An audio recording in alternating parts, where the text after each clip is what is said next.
Le Necronomicon, un grimoire de magie noire redouté, recherché et surtout interdit, qui contiendrait d'anciennes connaissances sur des dieux oubliés. Il aurait été écrit par un poète arabe du 8e siècle nommé Abdul al-Azred, qu'on disait fou et adepte de l'occulte. Le Necronomicon aurait ensuite été traduit en grec au Xe siècle, puis en latin au XIIe siècle et enfin dans plusieurs autres langues. Les copies du livre seraient extrêmement rares et se trouveraient principalement dans des bibliothèques secrètes ou des collections privées. Sauf que le Necronomicon, vous le savez sûrement, est un ouvrage fictif imaginé par Howard Phillips Lovecraft, prince du fantastique et des créatures indicibles de l'imaginaire horrifique et l'un de mes auteurs favoris. Cependant, son influence est telle que beaucoup de gens pensent qu'il s'agit d'un véritable grimoire, et sa présence a autant influencé la littérature que le cinéma, notamment à travers la saga Evil Dead où ce grimoire tient une position centrale, et puisqu'un nouveau volet vient juste de sortir au cinéma, je me suis dit que c'était le bon moment pour vous en parler.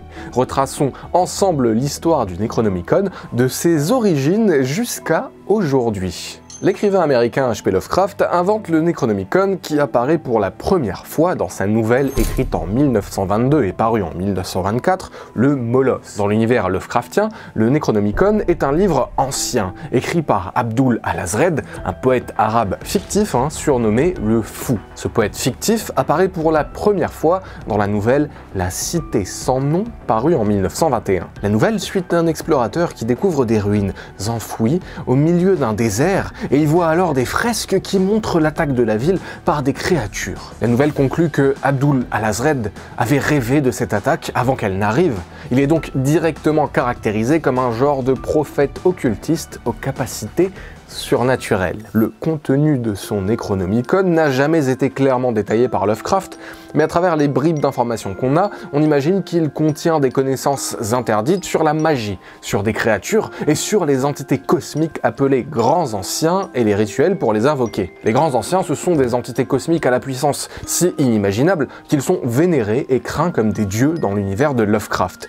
Il y a un véritable panthéon et on parle souvent du terme mythologie Lovecraftienne tant il est caractéristique, mais ce qui est fort avec le Necronomicon, c'est que ce livre fictif représente un peu à la manière de l'orientalisme de l'époque, l'attrait pour les mystères lointains. C'est l'idée qu'un savoir qui a été perdu nous revient à travers d'autres voies qui nous sont culturellement lointaines, mais qui ouvrent paradoxalement le champ des possibles et des réalités. Bref, très vite, Lovecraft, il se dit qu'il doit établir une chronologie avec des bases solides, et en 1927, il commence à plancher sur qu'est-ce que c'est vraiment que le Necronomicon afin que ce soit clair pour lui. Donc selon Lovecraft, le Necronomicon est initialement appelé Kitab el-Hazif. Il aurait été écrit vers 730 à Damas par le poète Abdul al-Azred, et après sa mort, le manuscrit original en arabe aurait été traduit en grec ancien vers 950 par un certain Théodore Philétas de Constantinople. Michel Cérulaire, patriarche de Constantinople, aurait fait brûler presque toutes les copies grecques en 1050, mais quelques-unes auraient survécu. On est dans la thématique du grimoire interdit, rare. Forcément, ça suscite l'intérêt, mais ce n'est que le début. Olaus Wormius aurait traduit le texte en latin en 1228. Cette version aurait été interdite par le pape Grégoire IX en 1232, et Wormius aurait été exécuté avec tous les exemplaires trouvés. Mais quelques copies auraient survécu, notamment dans les archives secrètes du Vatican.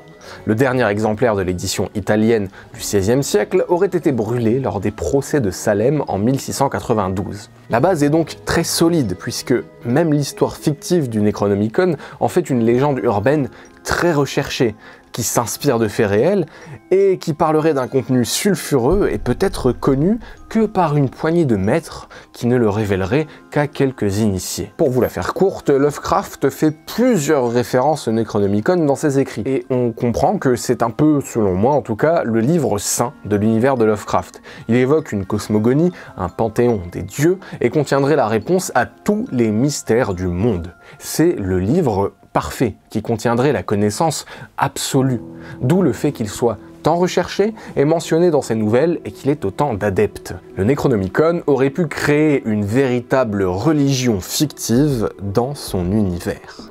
Bon, Le Necronomicon, il naît comme ça, mais le plus intéressant, c'est l'évolution qu'il va connaître à travers les décennies.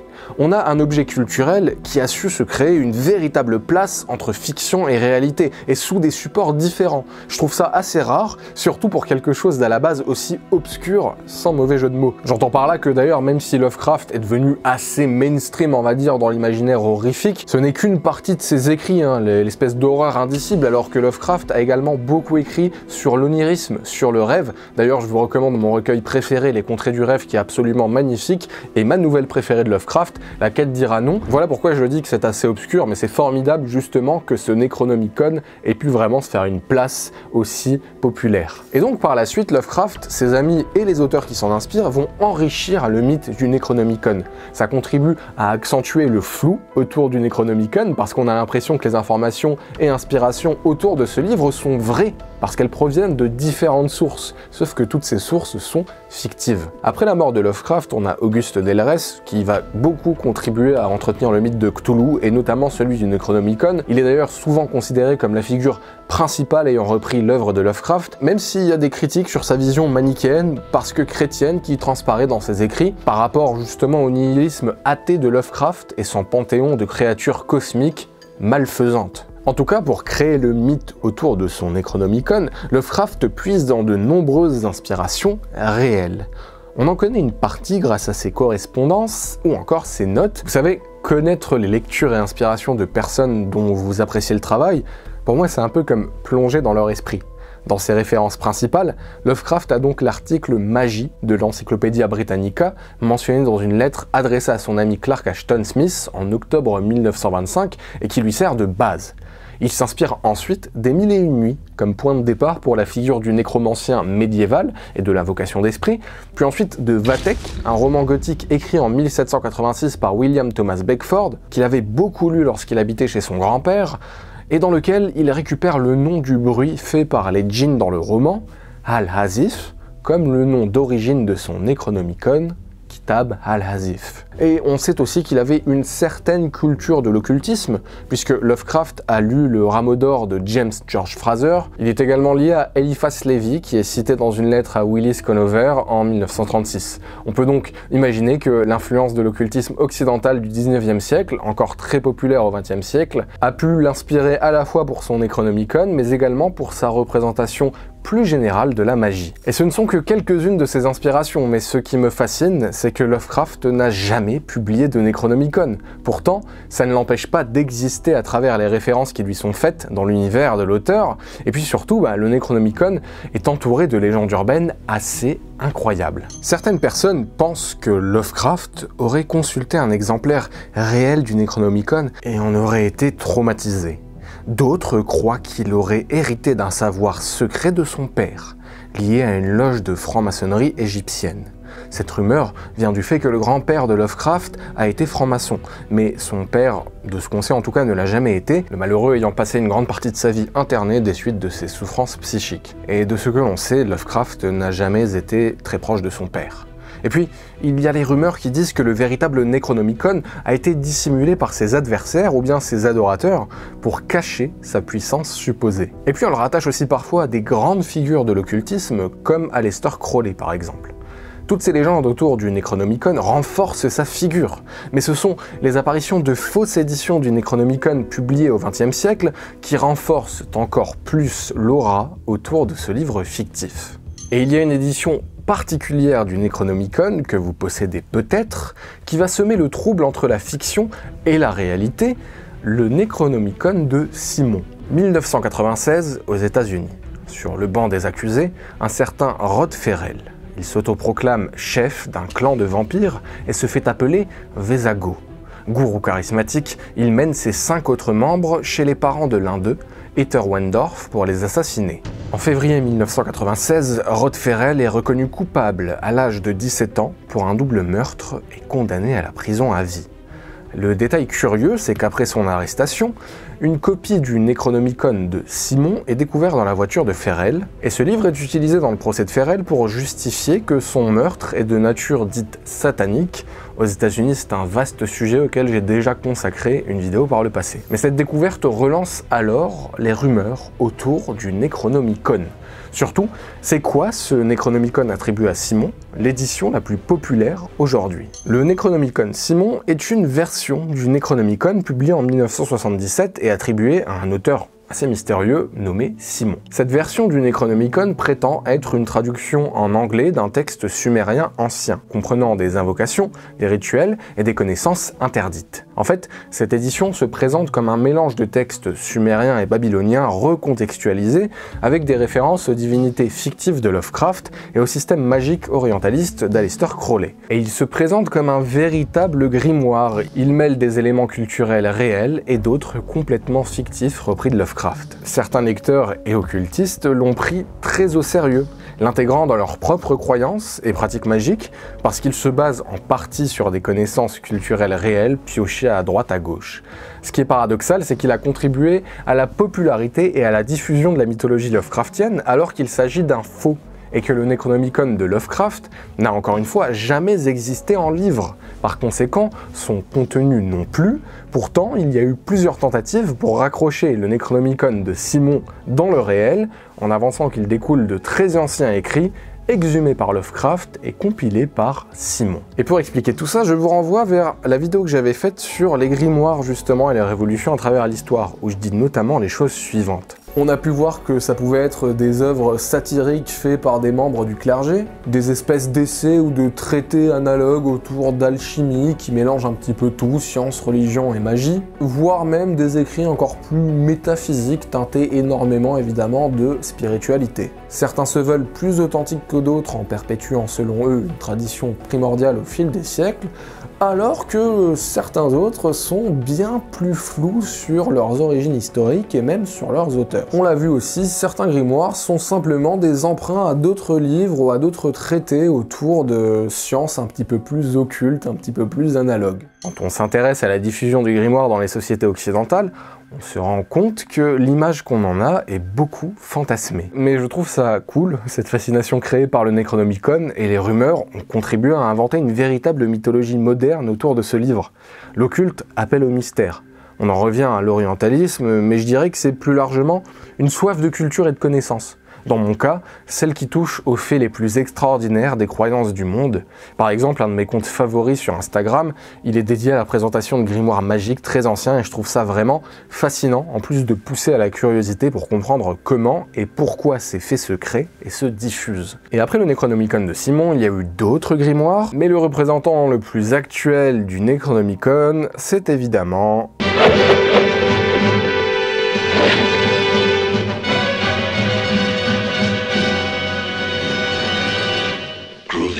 Pour cette partie, je laisse la parole à Pierre, créateur du ciné-club La Grotte Chaude et journaliste cinéma, grand connaisseur de cinéma bis, pour vous parler de la saga. La saga Evil Dead, créée par Sam Raimi, intègre le Necronomicon, appelé Necronomicon Ex Mortis, comme élément central de l'intrigue.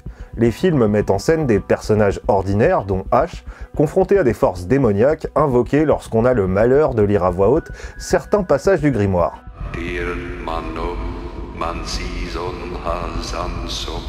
Il y a eu 3 films, un remake, un reboot et une série télé de 3 saisons, ayant tous pour élément central le Necronomicon et les démons et entités qu'il libère. C'est la base de l'univers, une belle inspiration puisée par Sam Raimi chez Lovecraft pour créer son propre univers, finalement très éloigné de celui du romancier, puisque la trilogie originale et la série dérivée adoptent un ton plutôt comique et décomplexé, dont les versions de 2013 et 2023 se sont éloignées pour verser dans une horreur moins grand guignol. Pour en revenir au Necronomicon, le réalisateur du récent Evil Dead Rise, Lee Cronin, a une théorie intéressante. Selon lui, il n'existe pas qu'un seul exemplaire du grimoire maudit.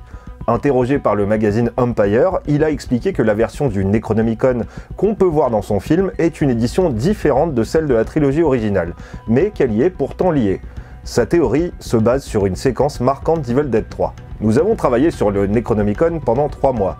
Tout est entièrement fait à la main, même les dessins. Il y a un style visuel différent de ce que vous avez vu auparavant.